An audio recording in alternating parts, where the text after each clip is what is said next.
Hi friends, అందరూ ఎలా ఉన్నారు? గత వీడియోలో శ్రీ నాగులమడక సుబ్రహ్మణ్యేశ్వర దేవాలయం గురించి వీడియో చేయడం జరిగింది. చూడని వారు ఉంటే ఆ వీడియో లింక్ డిస్క్రిప్షన్లో ఇచ్చాను. ఇవాల్టి వీడియో విదురాసత్తం ఆలయం. కర్ణాటక రాష్ట్రంలో చిక్బళ్ళాపూర్ జిల్లా గౌరీబిదనూరు తాలూకాలో ఉన్న విదురాసత్తం ఒక ప్రసిద్ధి పుణ్యక్షేత్రం. ఇది ఆంధ్రప్రదేశ్ సరిహద్దుకు చాలా దగ్గరగా ఉండడం వల్ల తెలుగు ప్రజలు కూడా ఈ క్షేత్రాన్ని విశేషంగా దర్శించుకుంటారు. ఈ క్షేత్రానికి సంబంధించిన చరిత్ర: కురుక్షేత్ర యుద్ధం తర్వాత జరిగిన రక్తపాతానికి విలపించిన విదురుడు మనశ్శాంతి కోసం తీర్థయాత్రలు చేస్తూ ఈ ప్రాంతాన్ని చేరుకున్నాడు. ఇక్కడ మైత్రేయ మహర్షి ఆశ్రమంలో కొంతకాలం గడిపాడు. ఒకసారి నదిలో సంధ్యావందనం చేస్తుండగా విదురుడికి ఒక చిన్న అశ్వత్థ మొక్క దొరికింది. మహర్షి సూచన మేరకు ఆ విదురుడు ఆ మొక్కను నాటి దానికి అశ్వత్థనారాయణుడు అని పేరు పెట్టి పూజించాడు. అందుకే ఈ ప్రాంతానికి విదురాసత్తం అని పేరు వచ్చింది. విదురుడు భక్తికి మెచ్చి బ్రహ్మ, విష్ణు, మహేశ్వరులు ఇక్కడ ప్రత్యక్షమయ్యి ఆయనకు మోక్షాన్ని ప్రసాదించారని చెబుతారు. పురాణాల ప్రకారం మాండవ మహర్షి శాపం వల్ల యమధర్మరాజు భూలోకంలో మానవుడుగా జన్మించాల్సి వచ్చిందని ఆయనే మహాభారతంలో విదురుడు. ఈ ప్రాంతం ఒకప్పుడు మైత్రేయ మహర్షి ఆశ్రమంగా ఉండేది. విదురుడు ఇక్కడికి వచ్చినప్పుడు మహర్షి సూచన మేరకై పవిత్ర పినాకి నదిలో స్నానం చేసి అశ్వత్థ వృక్షాన్ని పూజించడం ప్రారంభించాడు. ఇక్కడ ప్రతిష్ఠించిన అశ్వత్థ వృక్షం వద్ద బ్రహ్మ, విష్ణు, మహేశ్వరులు ముగ్గురు కొలువై ఉంటారని నమ్ముతారు. అందుకే దీనిని అశ్వత్థనారాయణ స్వామి క్షేత్రం అని కూడా అంటారు. ఒక స్థానిక కథ ప్రకారం పూర్వం నది ఉధృతంగా ప్రవహిస్తున్నప్పుడు ఇద్దరు సోదరులు నదిని దాటలేక ఒడ్డునే ఆగిపోయారు. అప్పుడు అశ్వత్థనారాయణ స్వామి వారి కలలో కనిపించి తనను పూజించమని కోరారు. మరుసటి రోజు వారు అద్భుత రీతిలో నదిని దాటి సురక్షితంగా ఒడ్డుకు చేరుకున్నారు. అప్పటి నుండి వారి వంశకులే ఈ ఆలయంలో అర్చకులుగా కొనసాగుతున్నారని చెప్తారు. ఈ దేవాలయం నిర్మాణం పరిశీలిస్తే ఈ ఆలయం మూలాలు 11వ శతాబ్దం నాటి చోళ రాజుల కాలం నాటివని చరిత్రకారులు చెబుతారు. కాలక్రమేణా విజయనగర రాజులు మరియు ఇతర స్థానిక పాలకులచే ఇది అభివృద్ధి చెందబడింది. ఈ ఆలయ ప్రాథమిక నిర్మాణం 11వ శతాబ్దంలో చోళ రాజుల హయాంలో జరిగింది. ఆలయ గర్భాలయంలో శివలింగం మరియు నాగదేవత విగ్రహాలు ఉంటాయి. ఈ క్షేత్రం ప్రధానంగా నాగదోష నివారణకు మరియు సంతాన ప్రాప్తికి ఎంతో ప్రసిద్ధి. ఇక్కడ కొన్ని వేల సంఖ్యలో నాగ ప్రతిమలు కనిపిస్తాయి.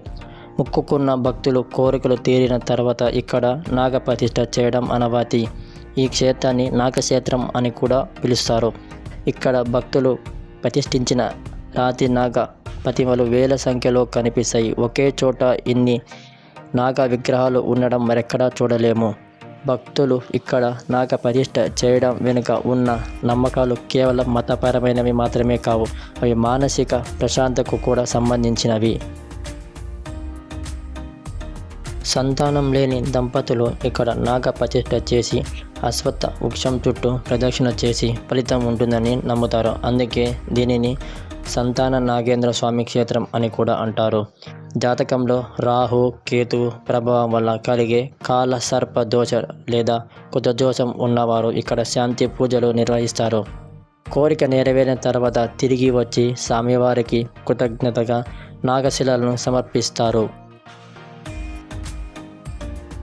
ఆలయ గర్భాలయం వెనుక మరియు చుట్టుపక్కల కొన్ని వేల సంఖ్యలో నాగ ప్రతిమలు ఉంటాయి. ఇవి చూడడానికి ఒక నాగలోకంలాగా కనిపిస్తాయి.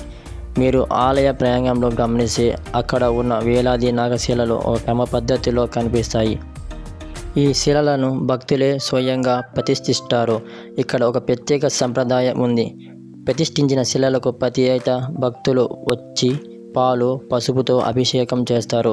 ఇక్కడ కొన్ని వందల ఏళ్ల నాటి ప్రాచీన శిలల నుండి నిన్న మొన్న ప్రతిష్ఠించిన కొత్త శిలల వరకు అన్నీ ఒకచోట దర్శనమిస్తాయి. ముక్తిని ఇచ్చే అశ్వత్థ ప్రదక్షిణలో ఈ క్షేత్రంలో ప్రదర్శనకు ఒక శాస్త్రం ఉంది. సంతానం కోసం దంపతులు తడి బట్టలతో 108 ప్రదక్షిణలు చేయడం ఇక్కడ ఆచారంగా వస్తుంది. భక్తులు తమ సమస్యల బట్టి వివిధ రకాల నాగశిలను ఇక్కడ ప్రతిష్ఠిస్తారు.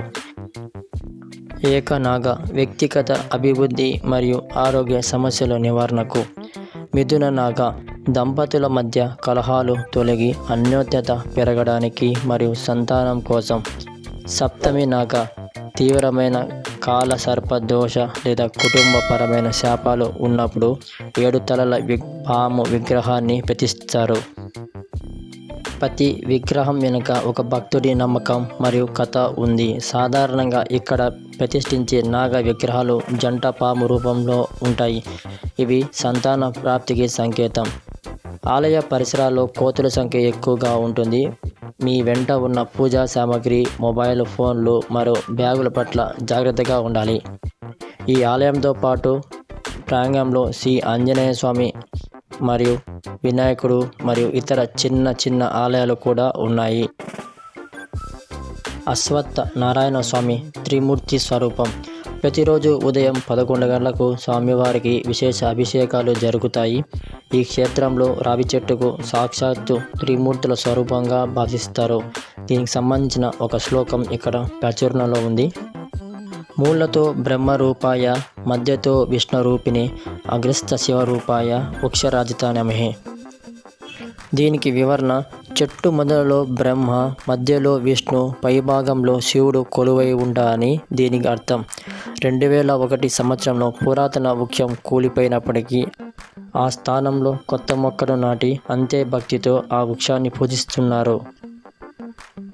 చాలామంది భక్తులు సంతానం కలిగిన తర్వాత పసిబిడ్డను తీసుకొచ్చి స్వామివారి పాదాల చెంత ఉంచి మొక్కు తీర్చుకుంటారు. ఇక్కడ ఉన్న పేదవారికి లేదా బ్రాహ్మణులకు వస్త్రదానం లేదా అన్నదానం చేయడం వల్ల పూజ ఫలం రెట్టింపు అవుతుందని భక్తులు నమ్ముతారు. విదురుడు నాటినట్లు చెప్పబడే పురాతన అశ్వత్థ వృక్షం 2001 వరకు ఉండేది. అది కూలిపోయిన తర్వాత ప్రస్తుతం అక్కడ ఒక కొత్త వృక్షాన్ని మరియు పాత వృక్షానికి సంబంధించిన అవశేషాలను పూజిస్తున్నారు. ఈ క్షేత్రంలో రావి చెట్టుకు ఒక ప్రత్యేకత ఉంది. 2001లో కొన్ని శతాబ్దాల నాటి అసలైన అశ్వత్థ వృక్షం కూలిపోయినప్పుడు భక్తులు ఎంతగానో ఆవేదన చెందారు. అయితే అదే క్షణంలో కొత్త మొక్కను నాటినప్పుడు అది అతి తక్కువ కాలంలోని మహావృక్షంగా ఎదిగి దాని స్వామివారిని మహిమగా భావిస్తారు. ఇక్కడ రావి చెట్టు నుండి వచ్చే గాలిలో ఓజోన్ శాతం ఎక్కువగా ఉంటుందని, తెల్లారుజామున ప్రదక్షిణ చేయడం వల్ల శ్వాసకోశ సంబంధ సమస్యలు తొలగిపోతాయని భక్తులు విశ్వసిస్తారు. ఇది ఆధ్యాత్మికతో కూడిన శాస్త్రీయ నమ్మకం. భక్తులు సాధారణంగా 9, 11, 21 లేదా 108 ప్రదక్షిణలు చేసి తమ కోరికలను విన్నవించుకుంటారు. ఈ ఆలయానికి సమీపంలోనే ఉత్తర పినాకి నది ప్రవహిస్తుంది. భక్తులు నదిలో పవిత్ర స్నానాలు ఆచరించి స్వామివారిని దర్శించుకుంటారు. దేవాలయం పక్కలో ప్రవహించే ఉత్తర పినాకి నది ఇక్కడ ఉత్తర దిశగా ప్రవహిస్తుంది. నది ఉత్తర దిశగా ప్రవహించే ప్రదేశాలను కాశీతో సమానంగా భావిస్తారు. మహాభారతంలో ధృతరాష్ట్రునికి హితబోధ చేసిన విదురుడు కురుక్షేత్రం తర్వాత మనశ్శాంతి కోసం ఇక్కడకు వచ్చి అని మనకు తెలుసు. అయితే స్థానిక కథ ప్రకారం విదురుడు తన దేహాన్ని చాలించి మోక్షాన్ని పొందిన ప్రదేశాన్ని కూడా ఇదే అని భక్తుల నమ్మకం. అందుకే ఇక్కడ చేసే పిండ ప్రదానాలకు గయా, కాశీ క్షేత్రం లాంటి పవిత్రత ఉందని చెప్తారు. పండుగల సమయంలో ఆలయంలో విశేష ఉత్సవాలు జరుగుతాయి. శ్రావణ మాసంలో శనివారాలు మరియు నాగపంచమి రోజున లక్షలాది మంది భక్తులు స్వామివారిని దర్శించుకుంటారు. యాత్రికులు మంగళవారం మరియు శనివారం ఈ 2 రోజులు నాగదోష పూజలకు అత్యంత రద్దీగా ఉంటారు. ప్రశాంతంగా దర్శనం కావాలనుకునేవారు సోమవారం లేదా బుధవారం వెళ్ళడం ఉత్తమం. ఈ ఆలయం నగర బిజీ జీవితానికి దూరంగా పచ్చని పొలాలు మరియు పినాకి నది ఒడ్డున ఉండడం వల్ల ధ్యానం చేసుకోవడానికి చాలా అనువైనది. ఆలయ ప్రాంగణంలో పెద్ద వృక్షాలపై వేలాది పక్షులు నివసిస్తూ ఉంటాయి. సాయంకాలం వేళ ఆ పక్షులు కిలకిల రావాలు ఆలయానికి ప్రత్యేకమైన ఆధ్యాత్మిక వాతావరణాన్ని ఇస్తాయి. ఇక్కడ ప్రతి ఏటా మార్చి, ఏప్రిల్ నెలలో ఇక్కడ భారీ బ్రహ్మోత్సవాలు మరియు జాతరలు జరుగుతాయి. ఆ సమయంలో రథోత్సవం అత్యంత వైభవంగా నిర్వహిస్తారు. వేల సంఖ్యలో భక్తులు పొరుగు రాష్ట్రాలైన ఆంధ్రప్రదేశ్ మరియు తెలంగాణ నుండి భక్తులు తరలి వస్తారు. విదుర అశ్వత్థం ఉన్న గౌరీబిదనూరు తాలూకా పేరు కూడా ఈ ఆలయంతో సంబంధం ఉంది. పురాణాల ప్రకారం పార్వతీదేవి ఇక్కడ తపస్సు చేసిందని, అందుకే ఈ ప్రాంతానికి గౌరీబిదనూరు అనే పేరు వచ్చింది. కాలక్రమేణా అది గౌరీబిదనూరుగా మారింది. ఈ ప్రాంతం అంతా ఆధ్యాత్మిక శక్తితో నిండి ఉందని స్థానికులు నమ్ముతారు. ఈ ఆలయంలో పూజా కార్యక్రమాలు మరియు సమయాలు: ఉదయం 6 నుండి సాయంకాలం 8 వరకు ఆలయం తెరిచి ఉంటుంది. విశేష రోజుల్లో సమయాలు మారవచ్చు. శనివారం మరియు పండుగ రోజుల్లో రాత్రి 10 వరకు తెరిచి ఉంటుంది. గ్రహణ సమయాలు: సూర్య చంద్ర గ్రహణ సమయాల్లో ఆలయాన్ని పూర్తిగా మూసివేస్తారు. ప్రతిరోజు మధ్యాహ్నం 12 గంటల నుండి భక్తులకు ఉచిత ప్రసాదాల వితరణ జరుగుతుంది. నాగప్రతిష్ఠ, అభిషేకం వంటి సేవకుల టికెట్లు నేరుగా ఆలయ కౌంటర్లో తీసుకోవచ్చు. రద్దీ ఎక్కువగా ఉండే రోజుల్లో, ఉదాహరణకు నాగపంచమి రోజుల్లో ముందుగా వెళ్ళడం మంచిది. విదుర అశ్వత్థం వెళ్ళే భక్తులు దగ్గరలో ఉన్నటువంటి లేపాక్షి మరియు ఘాటి సుబ్రహ్మణ్యేశ్వర స్వామి ఆలయాన్ని కూడా కలుపుకొని ట్రిప్ ప్లాన్ చేసుకోవచ్చు. విదుర అశ్వత్థానికి 34 కిలోమీటర్ దూరంలో లేపాక్షి అనే టెంపుల్ ఉంది. ఇక్కడ ఉన్న వేలాడి స్తంభం మరియు భారీ నంది విగ్రహం ప్రపంచ ప్రసిద్ధి చెందింది. విదురాశ్వత్థం నుండి 36 కిలోమీటర్ల దూరంలో మరొక క్షేత్రం ఉంది, ఘాటి సుబ్రహ్మణ్యేశ్వర స్వామి క్షేత్రం. ఇక్కడ కూడా ప్రసిద్ధి నాగక్షేత్రం. విదురాశ్వత్థం నుండి ఇక్కడకి నేరుగా బస్సుల సౌకర్యం ఉంది. మరొకటి విదురాశ్వత్థం నుండి 52 కిలోమీటర్ల దూరంలో నంది హిల్స్, ప్రకృతి ప్రేమికుల కోసం బెంగళూరు దగ్గరలో ఉన్న హిల్ స్టేషన్. ఇది మంచి పర్యాటక ప్రాంతం. విదురాశ్వత్థం ఉమ్మడి అనంతపురం జిల్లా హిందూపూర్ నుండి బస్సులు మరియు ఆటోలు ప్రతి 15 నిమిషాలకు అందుబాటులో ఉంటాయి. హిందూపూర్ నుండి కేవలం 20 కిలోమీటర్ల దూరంలో ఆటోలు, బస్సులు నిరంతరం అందుబాటులో ఉంటాయి. బెంగళూరు నుంచి సుమారు 85 కిలోమీటర్లు రైలు మార్గం ద్వారా గౌరీబిదనూరు స్టేషన్లో దిగి అక్కడ నుండి 8 కిలోమీటర్లు ప్రయాణించి ఈ క్షేత్రానికి చేరుకోవచ్చు.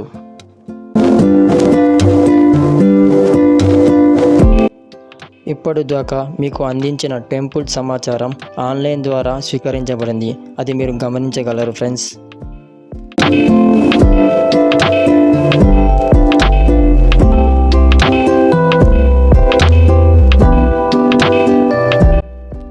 మీకు ఈ వీడియో ఎలా అనిపించింది కామెంట్ చేయండి. నచ్చితే లైక్ చేయండి, సబ్స్క్రైబ్ చేయండి ఫ్రెండ్స్.